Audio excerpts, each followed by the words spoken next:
She vanished in the blink of an eye, into the freezing night, and was never seen again. What really happened to Maura Murray? February 9th, 2004. A 21-year-old nursing student from the University of Massachusetts Amherst, Maura Murray, drove north on Route 112 deep into the rural heart of New Hampshire. Her destination? Unknown. Maura had packed up her belongings earlier that day, emailed her professors about a family emergency that didn't exist, and left without telling anyone why. Just hours later, her car would be found crashed along a remote stretch of highway, but Maura herself was gone. At approximately 7:30 p.m, Maura's car swerved off the road in Haverhill, New Hampshire, striking a snowbank. But when a passing bus driver, Butch Atwood, stopped to offer help, Maura declined, insisting she had called AAA. She hadn't. It was the last time anyone would see Maura Murray.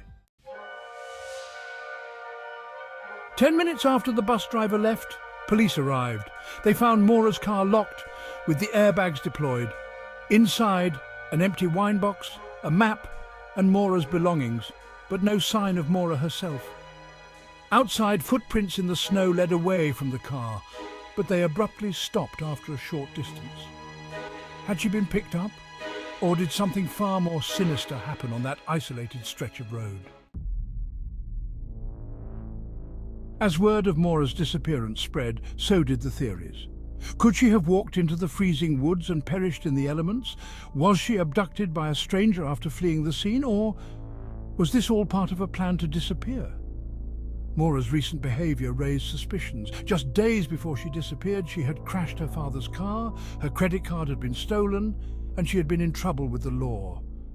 Could these incidents have pushed her to leave her life behind?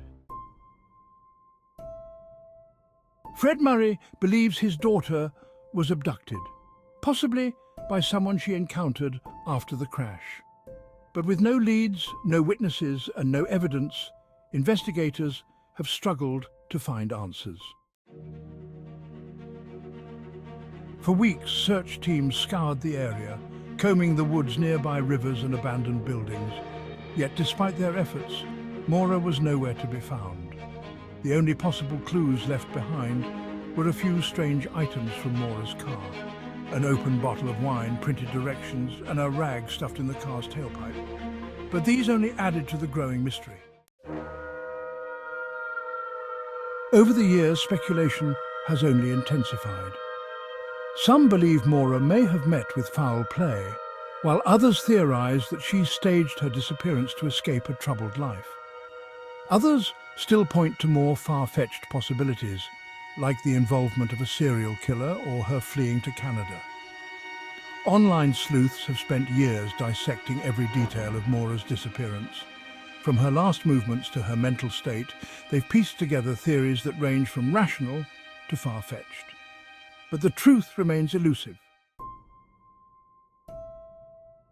17 years have passed, and Maura Murray's case remains one of the most perplexing, unsolved mysteries in American history. In 2021, new searches were conducted based on potential tips, but once again they turned up nothing. Despite thousands of tips, interviews and search efforts, Maura Murray's whereabouts and her fate are still unknown. What happened to Maura Murray that cold February night? Was it a tragic accident or something much darker? One thing is certain. Until Maura is found, her disappearance will continue to haunt those who seek answers. For Maura's family and those searching for the truth, the hope of finding her remains alive, but the questions grow darker with each passing year.